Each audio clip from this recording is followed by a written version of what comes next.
Kadambari silks లో కళ్యాణ గమనీయం cell మార్చి 6 నుండి 19 వరకు ప్రతి 15,000 బ్రైడల్ సారీస్ కొనుగోలుపై ఒక గోల్డ్ కాయిన్.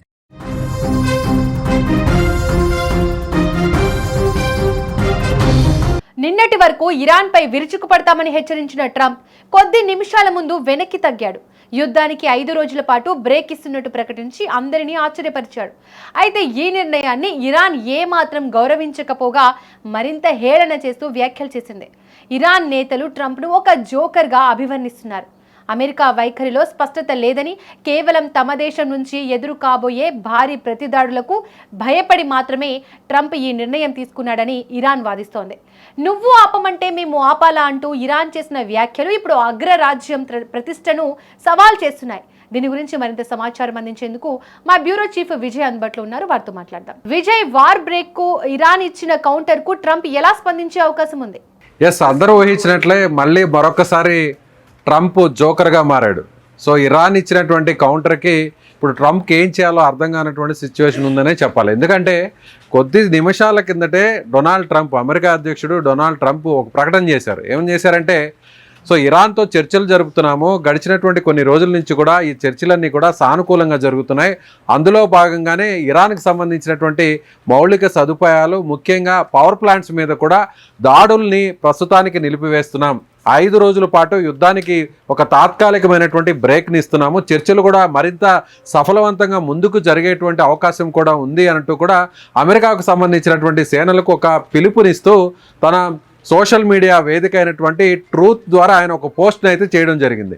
వెంటనే ఎక్కడైతే ట్రంప్ పోస్ట్ చేశారో కొన్ని నిమిషాల తరువాత వెంటనే ఇరాన్ స్పందించింది. ఇరాన్ వెంటనే ఏమాత్రం అమెరికా తమతో చర్చలు జరపలేదు, చర్చలు జరిగినటువంటి పరిస్థితులు ఎక్కడా లేవు, తాము చేస్తున్నటువంటి దాడులకు భయపడే ట్రంప్ దిగివచ్చాడు, ట్రంప్ ఈ విధంగా భయపడే ఇప్పుడు యుద్ధానికి బ్రేక్ ఇస్తున్నాము, తాత్కాలికంగా ఒక 5 రోజుల పాటు విరామం ఇస్తున్నాడు అనేటువంటి ఒక ప్రకటన చేసింది ఇరాన్. అంటే ట్రంప్ తాము చర్చల్లో సఫలవంతంగా ఉన్నాయి, ఇప్పటికే తాము హోరాహోరీగా కాదు ఏకపక్షంగా జరిగినటువంటి దాడులకు కాస్త మేము ఇరాన్కి సంబంధించినటువంటి మౌలిక సదుపాయాల మీద దాడులు చేసేటువంటి అవకాశం లేదు, ఇరాన్ తలొగ్గింది, ఇరాన్తో జరుపుతున్న చర్చలు కూడా సఫలవంతంగా ఉండేటువంటి అవకాశం ఉంది, కాబట్టి యుద్ధాన్ని కొన్ని రోజులు ఆపుతున్నాము అనేటువంటి ప్రకటన చేసినటువంటి ట్రంప్కు దిమ్మ తిరిగే సమాధానం ఇచ్చింది ఇరాన్.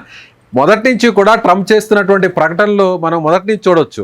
ఇరాన్ మీద దాడి చేస్తున్నప్పుడు కేవలం కొన్ని రోజుల్లోనే ఇరాన్ని అంతమొందిస్తాం, ఇరాన్ నాయకత్వాన్ని అంతమొందించిన తర్వాత అక్కడ నాయకత్వాన్ని మార్చి, సో ముఖ్యంగా ప్రపంచ మానవాళికి కూడా ఎవరైతే మద్దతుగా ఉంటారో, ఎవరైతే సానుకూలంగా స్పందిస్తారో, ఎవరైతే ఉగ్రవాదాన్ని సపోర్ట్ చేయరో, ఎవరైతే అణ్వాయుధాలని తయారు చేయరో అలాంటి నాయకత్వాన్ని అక్కడ తీసుకొస్తాం, అది కొన్ని రోజుల్లో పని మాత్రమే తమకు అనేటువంటి ప్రకటన చేశాడు ట్రంప్. కానీ ఎక్కడా కూడా ఇరాన్ సుప్రీం లీడర్ ఖమేనీ చనిపోయిన తర్వాత కూడా ఇరాన్ ఎక్కడ కూడా లొంగలేదు, అంతకు మించి దాడులు చేసింది.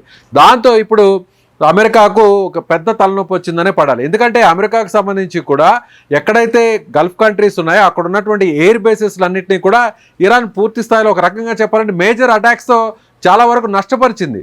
అమెరికాకు కీలకమైనటువంటి ఒక రకంగా చెప్పాలంటే గల్ఫ్ కంట్రీస్ అన్నింటిలో కూడా అక్కడ ఉన్నటువంటి ఎయిర్ బేసెస్కి అంతా కూడా ముఖ్యమైనటువంటి రాడార్ వ్యవస్థనే ఒక రకంగా దెబ్బతీసినటువంటి పరిస్థితి ఇరాన్ చేసింది.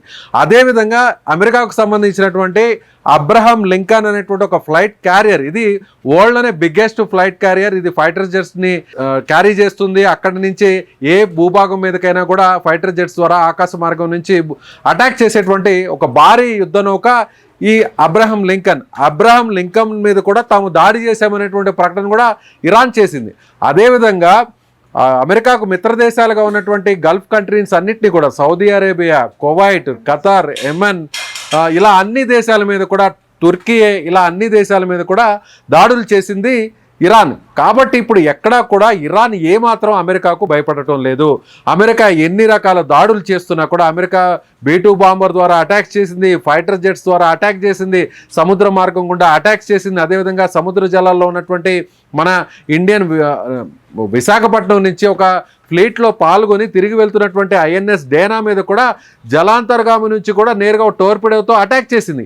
ఇలా ఆకాశ మార్గం గుండా, అలాగే మిసైల్స్ ద్వారా, అలాగే డ్రోన్స్ ద్వారా, అలాగే సముద్ర మార్గంలో ఉన్నటువంటి జలాంతర్గాముల ద్వారా కూడా ఇలా అమెరికా అటాక్ చేస్తున్నప్పటికీ కూడా ఇరాన్ ఏమాత్రం భయపడకుండా తమ దగ్గర ఉన్నటువంటి ప్రతి అస్త్రాన్ని కూడా వినియోగించింది. అటు ఇజ్రాయెల్ మీద అటాక్ చేసింది. ఇజ్రాయెల్కి సంబంధించినటువంటి పటిష్టమైనటువంటి ఎయిర్ డిఫెన్స్ సిస్టమ్గా చెప్పుకునేటువంటి ఐరన్ డోమ్ను కూడా ఛేదించుకొని ఇరాన్ మిసైల్స్ ఇజ్రాయెల్లో పడ్డాయి. అదేవిధంగా చాలా పకడ్బందీగా చాలా శక్తివంతమైనటువంటి, ముఖ్యంగా చెప్పాలంటే రక్షణ విషయంలో అమెరికాకు ధీటుగా ఎవరూ లేరంటారు. అలాంటి అమెరికాకు సంబంధించినటువంటి రాడార్ వ్యవస్థలను కూల్చింది. ఇలా ప్రతి విషయంలో కూడా ఇరాన్ అమెరికాకు ఒక రకమైనటువంటి బుద్ధి చెప్పిందనే చెప్పాలి. కౌంటర్కు ప్రతి అటాక్ని ఇచ్చిందనే చెప్పాలి. సో కౌంటర్ అటాక్ చేసిందనే చెప్పాలి. సో దాంతో ఇప్పుడు అమెరికా ఏం చేయలేనటువంటి పరిస్థితుల్లో ప్రపంచ దేశాలన్నింటి నుంచి కూడా ఒక ఒత్తిడి రావడంతో ఇప్పుడు అమెరికా సంబంధించినటువంటి అధ్యక్షుడు డొనాల్డ్ ట్రంప్ ఒక ప్రకటన చేసిన వెంటనే ఇరాన్ ఈ ప్రకటనకు తమకు ఎలాంటి సంబంధం లేదు, అమెరికా చేస్తున్నటువంటి అమెరికా అధ్యక్షుడు చేస్తున్నటువంటి ఈ ప్రకటనలో ఎలాంటి నిజం లేదు, తాము చేస్తున్నటువంటి దాడులకు ట్రంప్ భయపడిపోయాడు అనేటువంటి ప్రకటన నేరుగా ఇరాన్ చేసింది. సో దీంతో ఇప్పుడు అమెరికా ఎలా స్పందిస్తుంది, డొనాల్డ్ ట్రంప్ దీనికి మళ్ళీ ప్రతిగా ఎలాంటి పోస్ట్ చేస్తారు, లేదంటే ఎలాంటి కామెంట్ చేస్తారు, ఎలాంటి స్టేట్మెంట్ ఇస్తారు అనేది కూడా ఇప్పుడు వేచి చూడాల్సినటువంటి పరిస్థితి ఉందని చెప్పాలి దీపిక. ఓకే విజయ్, ఇరాన్ నష్టపోతున్నా ట్రంప్ ను రెచ్చగొట్టడం వెనుక ఉన్న ఇరాన్ ధైర్యం ఏంటి? చైనా రష్యాలు అంటారా? ఎస్, మొదటి నుంచి కూడా ఇరాన్ని చాలా ఈజీగా క్యాప్చర్ చేయొచ్చు. ఇరాన్కి సంబంధించి కూడా ఒక న్యూక్లియర్ వెపన్స్ ఉన్నటువంటి దేశం కాదు, అలాగే లాంగ్ రేంజ్ మిసైల్స్ ఉన్నటువంటి దేశం కాదు. ఇరాన్ టార్గెట్ చేస్తే మహా అంటే ఇజ్రాయెల్ మీద టార్గెట్ చేస్తుంది. ఇజ్రాయెల్ మీద టార్గెట్ చేస్తే ఇజ్రాయెల్కి సంబంధించినటువంటి పటిష్టమైనటువంటి ఎయిర్ డిఫెన్స్ సిస్టమ్, అంటే ఎలాంటి మిసైల్స్ వచ్చినా కూడా ఒకేసారి వందల సంఖ్యలో మిసైల్స్ వచ్చినా కూడా వాటిని వెంటనే అడ్డుకొని గాల్లోనే పేల్చేసేటువంటి ఐరన్ డోమ్ లాంటి రక్షణ వ్యవస్థ ఇజ్రాయెల్కు ఉంది. కాబట్టి ఇరాన్ ఎవరిని ఏమీ చేయలేదు అనేటువంటి ఒక అపోహలో అటు అమెరికా ఉందనే చెప్పాలి. అదేవిధంగా ముఖ్యంగా స్ట్రైట్ ఆఫ్ హార్మూజ్ని కూడా నిలిపివేస్తాము, అక్కడ జరిగేటువంటి రవాణానంతా కూడా అడ్డుకుంటామని ఇరాన్ చెప్పినప్పుడు కూడా చాలా లైట్ తీసుకుంది అమెరికా. అయితే చెప్పింది చెప్పినట్టే చేసింది ఇరాన్. ఎందుకంటే స్ట్రైట్ ఆఫ్ హార్మూజ్లో ఎక్కడైతే ప్యాసేజ్ ఉన్నటువంటి, ఎక్కడైతే ట్రావెల్ చేస్తున్నటువంటి ఆ షిప్స్ అన్నింటిని కూడా అడ్డుకొనింది. కొన్ని షిప్స్ మీద అటాక్ చేసింది. అమెరికాకు సంబంధించినటువంటి షిప్ మీద కూడా అటాక్ చేసింది. అలాగే వేరే దేశాలకు సంబంధించినటువంటి షిప్స్ మీద కూడా అటాక్ చేసింది. అదేవిధంగా సీలో మైన్స్ని ఏర్పాటు చేసింది. ఎక్కడైతే ఆ మార్గం కూడా, ఎక్కడైతే ఆ కీలకమైనటువంటి ఆ ప్యాసేజ్ ఉందో ఆ ప్యాసేజ్లో వస్తున్నటువంటి షిప్స్ని పేల్ చేస్తామనేటువంటి ప్రకటన చేసింది. అందుకు తగ్గట్టుగానే చెప్పిన ప్రతి పని చేసి చూపించింది ఇరాన్. కానీ ఇక్కడ అమెరికా చెప్పింది ఒకటి, చేసేది ఒకటి. అమెరికా ముందు రోజు ఒక స్టేట్మెంట్, పక్క రోజు ఒక స్టేట్మెంట్.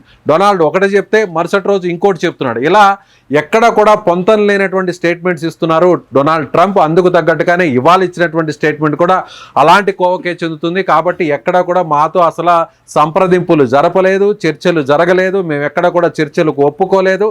కాబట్టి డొనాల్డ్ ట్రంప్ ఒక రకంగా ఓటమిని ఒప్పుకున్నారు అంటూ కూడా పరోక్షంగా చెప్పినట్టుగానే ఇరాన్ చెప్పిందని అనుకోవాలి. అయితే ఇప్పుడు దీనికి ఇరాన్ ఇచ్చినటువంటి దిమ్మ తిరిగే ఈ కౌంటర్కు డొనాల్డ్ ట్రంప్ రియాక్షన్ ఏంటి?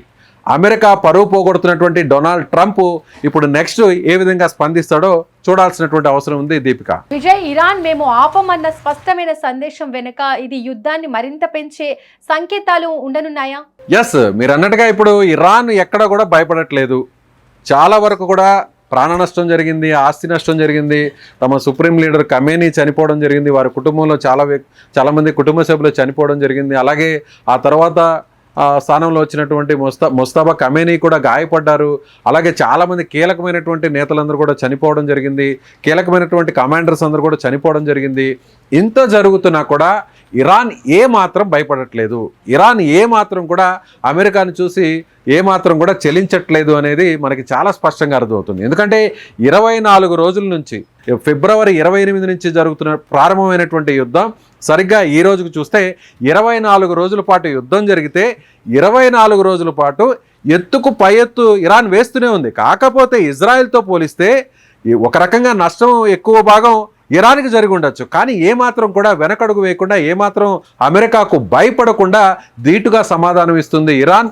అందులో భాగంగానే డొనాల్డ్ ట్రంప్ నేరుగా ఒక రకంగా 4 అడుగులు వెనక్కి వచ్చి తాము తాత్కాలికంగా యుద్ధానికి బ్రేక్ ఇస్తామని ప్రకటించినప్పటికీ కూడా ఇరాన్ ససేమిరానే చెప్తుంది. ఎక్కడా కూడా మాతో చర్చలు జరగలేదని కొట్టిపారేసింది Iran. Right, thank you Vijay.